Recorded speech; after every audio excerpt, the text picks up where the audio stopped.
and welcome to today's senior speeches. Our first speaker today is Ella Schulte. Ella will be introduced by family friend Catherine Grissom.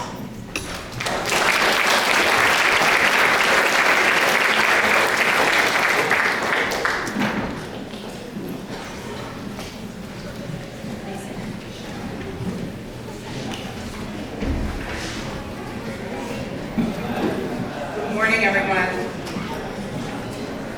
My name is Grissom, that's my nickname, and I have the dubious honor of introducing one of the most extraordinary women I have ever come to know in the last couple of years. When she asked me to introduce her, I'm not going to lie, I cried. I cried for a number of reasons. I was absolutely taken aback that she would choose me because not only is she wise beyond her years, but she is usually the one that I go to for advice.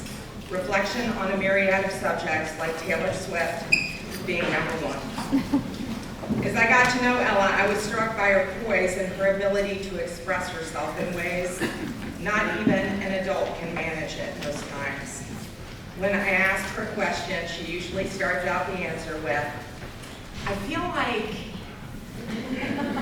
Most teenagers don't know how they feel most times, but this girl gets it. She gets that life isn't always easy. She knows how not to take herself too seriously. She understands and accepts that not everyone is going to love you all of the time, and she knows when to speak and when to remain quiet. I love all of these things about this bread-loving, hysterical, smart, introspective Swiftie. I love you, sweet girl, and I can't wait to watch you do wonderful things going forward in your life. Most importantly, I can only hope to grow up and be like you someday. So without further ado, I give you Ella Schulte.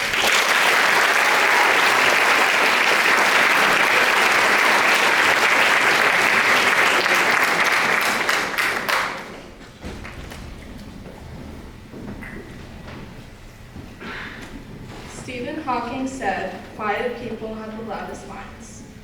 I have found this to be very true.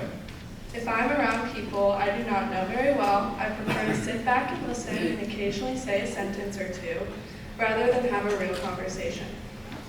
I'm an introvert, and I like it, except for when there is conflict. If I feel as though someone has hurt my feelings, rather than saying the mini speech I've been preparing in my head, I will just say, "You're all good."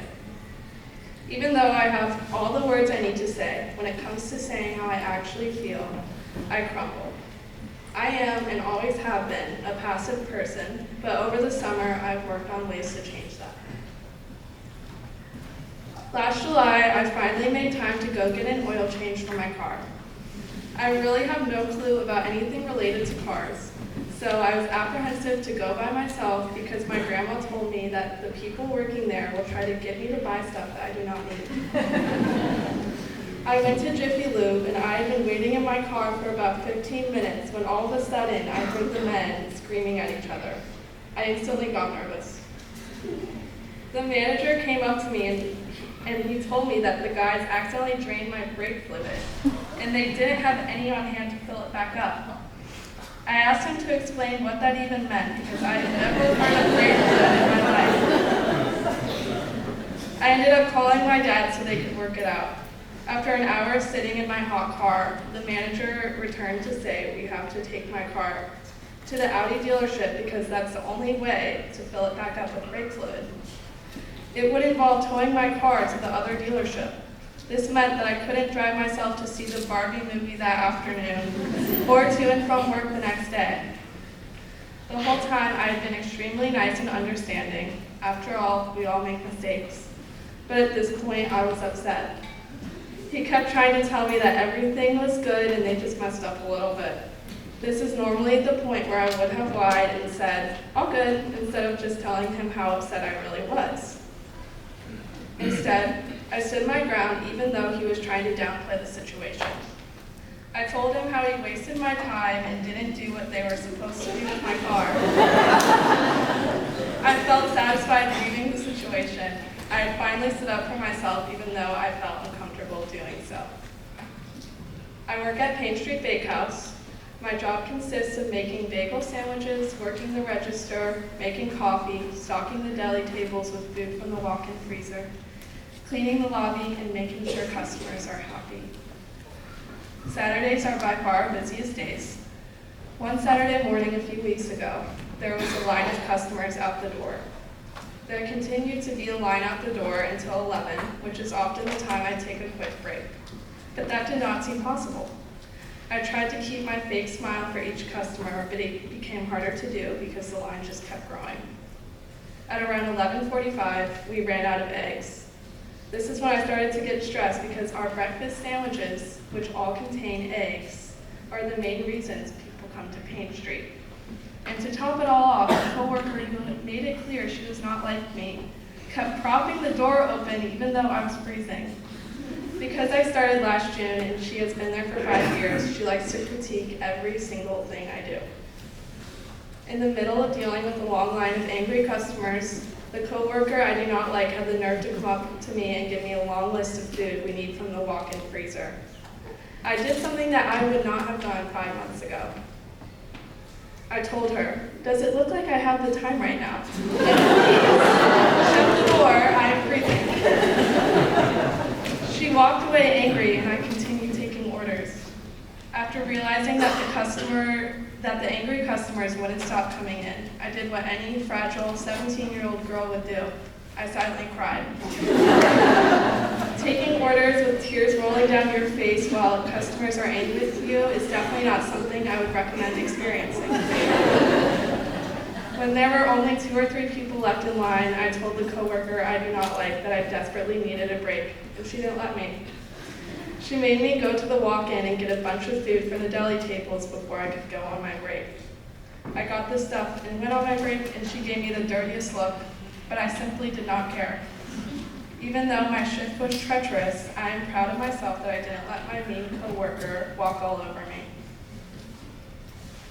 All of these interactions have forced me to be brave, which is a trait all of us seniors will have to embrace when we graduate and start a new chapter. The thought of being in a new place with new people is exciting and very scary. Most of us have been at collegiate for years, so leaving a place that we feel so comfortable in is terrifying. Over the course of this year, I have made myself brave. I have tried to talk to people that I do not know that well. I've tried to challenge myself academically, and I've started new jobs in unknown places. Even though I've tried to be brave multiple times this year, I'm still scared of the new challenges that lie ahead. But I am prepared to be uncomfortable. Thank you.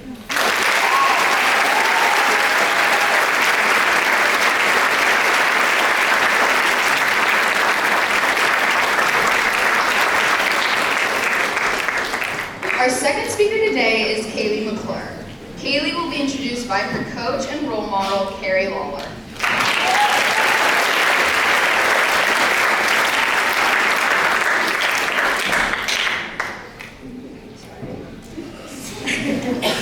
All right, good morning, everyone. Today, I get the pleasure and the honor of introducing the one and only Kaylee McClure. And as Kaylee's 3-season-a-year coach, it's really fair to say that I've gotten to know her over my time here at Collegiate. And boy, am I thankful for that. When I look back to when I first met Kaylee, her sophomore year of field hockey, I think about the hard worker she was. Granted, there were many days where her and Rachel, we could never get them to stop talking, but her love and her passion for the game is what really set her apart from others. And that was something that I knew from that instant that she was going to have a career and her and I were going to work well together. And during this time, she also joined the lacrosse team, and I was also a coach for her then. Now, she may not have been as confident in her abilities on that lacrosse field, but boy, she was a hard worker, and she really, really made an effort to push herself to be a better player. And now, when I think about her from sophomore year to now, it's really clear to see how she's grown. And unfortunately, I don't mean her height. Sorry, coach. But this kind of growth that she's shown is why we coach, why we're a part of these athletics, and why it matters to be here. She was a prime example of that. In her junior year, this is when I started coaching basketball with her. This meant that basically every single day after school, I got to see Kaylee. Yes, there were times where it was too much, but I am very thankful for that opportunity that I do get to see her every day after school. And within this year, I got to see her through some of her highest highs and some really low lows of that year. It was a hard year. And through that, she really showed herself. She grew as a person, she grew as an athlete, an individual, a student, a friend, and someone that we can really look to today in her senior year. And as she enters in her second season of senior year in basketball, it's really clear for me to see how much she cares about her team. She wants them to be better. She wants to push everyone on there, and she wants to be a leader. And being a senior leader on an athletics team is something that's really hard to do. But she has handled herself with grace, and with her passion, she's helping mold the legacy for all the sports that continue. And now, her junior year, she also decided that she wanted to play field hockey at the next level. And so I got to work closely with her on finding the place that's going to feel like a home like Collegiate has for so many years. And with all that hard work that she put in on the field, in her academics, with her friends, with her family, it all paid off, and she found a place where she's going to spend her next chapter of field hockey, and she's going to turn into a more mature young woman. It's clear to see that her experiences here at Collegiate, both academic, both athletic, through her friends, through her family, have really shaped her into the young woman that you see standing here today. And as we continue, I'm excited to see what growth she has in store and what her next chapter is going to have for her. Without further ado, please welcome the wonderful Miss Kailey McClure.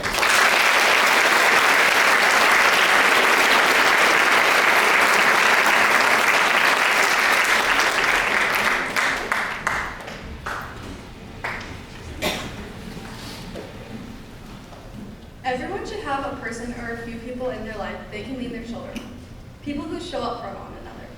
Every person needs a best friend.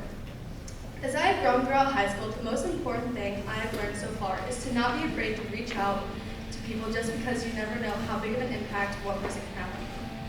I have found that the easiest way to find your people is reaching a little outside your comfort zone. Try a new sport, join a new club, sit at a new lunch table, or even make a personal goal to have a conversation with someone different every day. Some of my closest friends here at Collegiate have come from playing on multiple different sports teams and bonding with the underclassmen. The Collegiate tight-knit community allows for students to connect with coaches and players on a lot more personally and get the experience of becoming a family with your teams rather than just players on the field or court.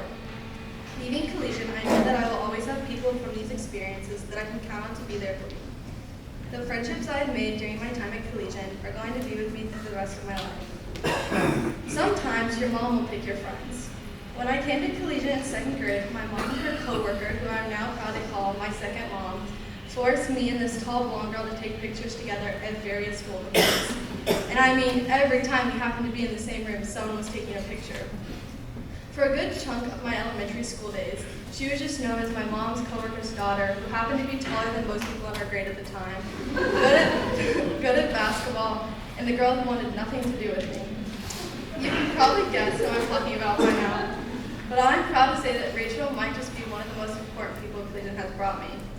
Rachel and I have been inseparable since around the time I had my first debut on this very stage as a troll from Frozen in 8th grade. But since then, we have stuck by each other's side through the toughest of times, and I've continued to prove to others that we will always be friends. Summer going into junior year, I thought it would be fun to bring Rachel to one of my favorite places, my family farm. One afternoon while we were there, we took the four-wheeler out for a ride. We were having a blast as we whipped it through and around acres of dead grass fields until we were stuck. The wheels were spinning in wet mud, and we were not moving forward. We really got the whole farm experience as soon as we were both covered in mud. But I didn't care about the mud. I was in one of my favorite places with one of my favorite people. We tried to push this vehicle out of the mud, laughing and not having a care in the world. Rachel and I have done just about everything together, from going on family vacations, watching movies in each other's basements. Rachel has taught me not only how to be a better friend, but how to be a better person. Everyone should have one person who you can experience your highs and lows with, and be able to call at any hour of the day for absolutely anything. I encourage everyone to find their Rachel. Sometimes your greatest friends are in your family. Growing up, my mom has always been someone I can count on. But over the last 3 years, I have the realization that she, in fact, can be a best friend. Not someone you fight with to go out at night, or someone to argue about the right way to eat your chilies with a spoon or a fork. She has truly been someone I look up to every day and will strive to be as good of a mom someday. We just get one another. I don't keep much from my mom and often think I tell her too much at times, but that's what makes our relationship so special. We often get the comment, wow, you two look just alike, or, yep, that's Angie's daughter. I don't think our personalities are like quite the same, but it makes us the same person. We could laugh for hours over the most randomest things or sit and lean on each other when one of us is going through a rough time. She's there when I need someone to talk to after a bad day or a bad game.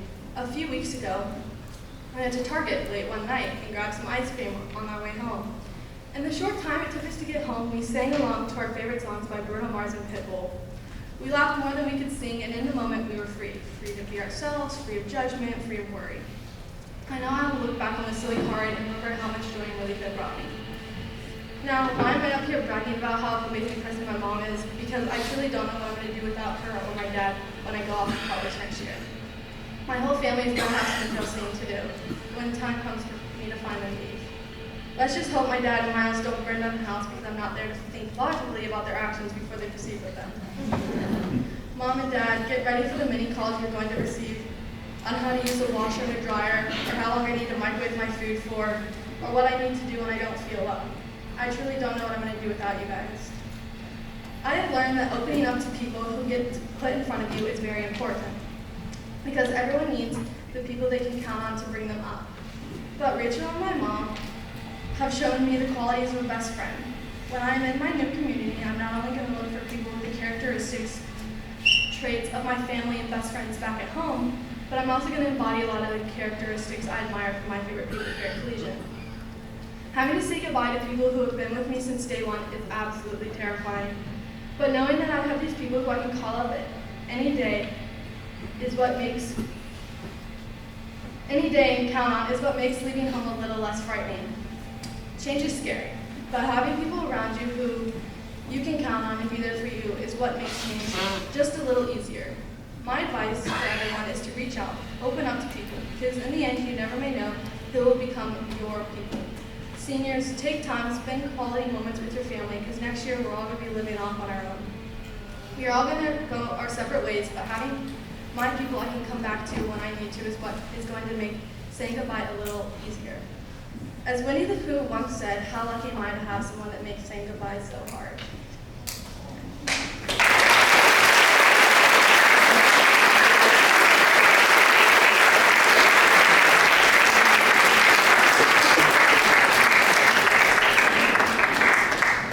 Our final speaker today is Rachel Disney. Rachel will be introduced by Joey Chatham, Rachel's basketball coach and friend.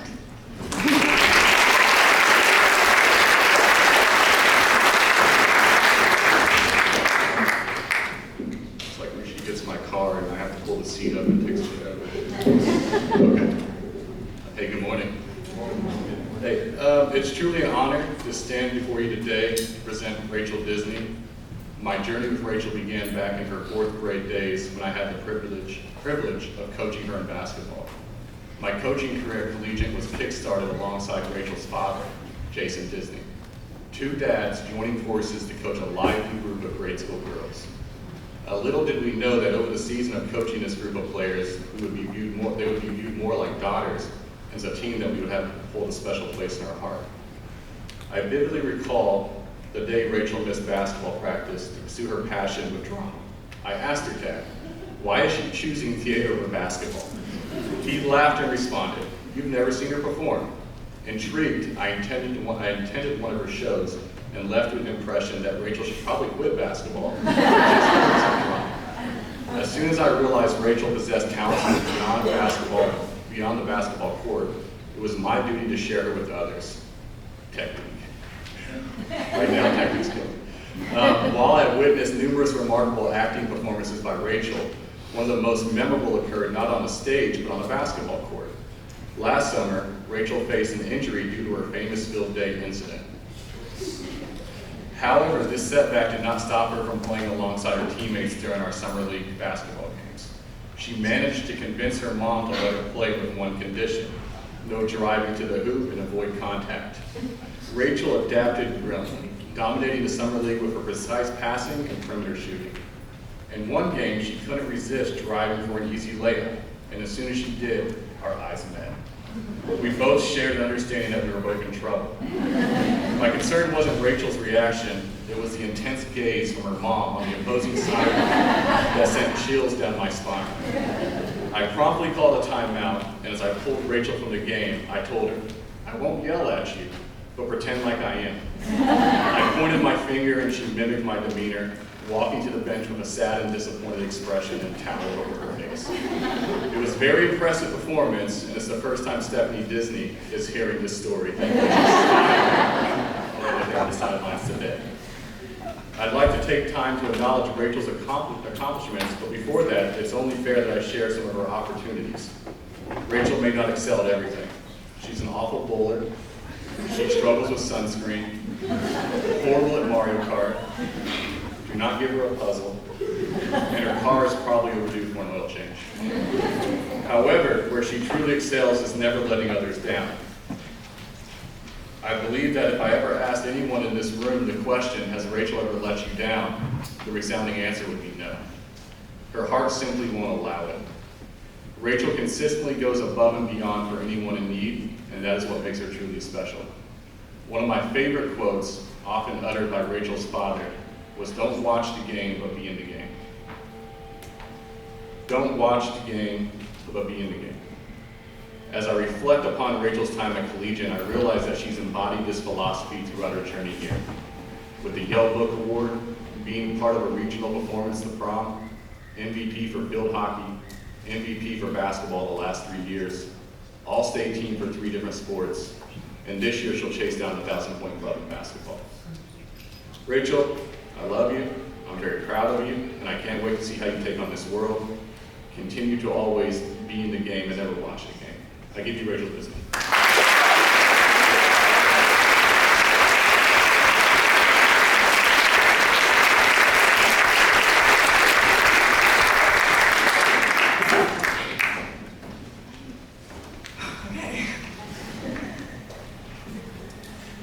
If you would have told sophomore year Rachel Disney that I would be delivering a serious senior speech and not doing a comedy routine, I would have laughed in your face. Rachel Disney, a person who makes a joke of just about everything and has no ability to hold a serious conversation, could never get in front of the entire high school and be vulnerable. The concept of senior speeches always seemed kind of dumb to me, but now I get it. Deliver a meaningful message through personal experiences. I debated getting up here in front of all of you and talking about this, but no other topic felt right. For those of you who hate serious senior speeches, I hope you enjoy. I am an overdoer. There's no doubt about that. I constantly have practice or rehearsal to attend to, while also trying to keep up with homework and school leadership. I have, on many occasions, pushed myself too far with this hectic schedule I've chosen. So why do I do it? Well, the answer's simple. I hate the quiet. I hate the way it makes me think. I hate how insufferably loud the sound of nothingness is. Staying busy was my remedy. A meeting right after school, then basketball practice, a rehearsal, a family dinner, and an English paper, all before rushing to bed, left no time for the quiet. No time to think. Many people have challenged my scheduling decisions. When do you sleep, and how do you not get burned out, are questions that are often asked when the subject of extracurriculars is brought up. I've always loved a hectic schedule, though. Playing 3 sports, doing the plays, and every other activity I've tried over the years was preferable when it meant I didn't have to deal with the emotions and thoughts that come with being a teenage girl. It was a win-win situation if you asked sophomore year Rachel Disney. When a cramped schedule was not enough to block out all feelings, I found myself gravitating towards people that made it easy to avoid the quiet. My friends can be some of the loudest and most obnoxious people I've ever met, and I love them for it.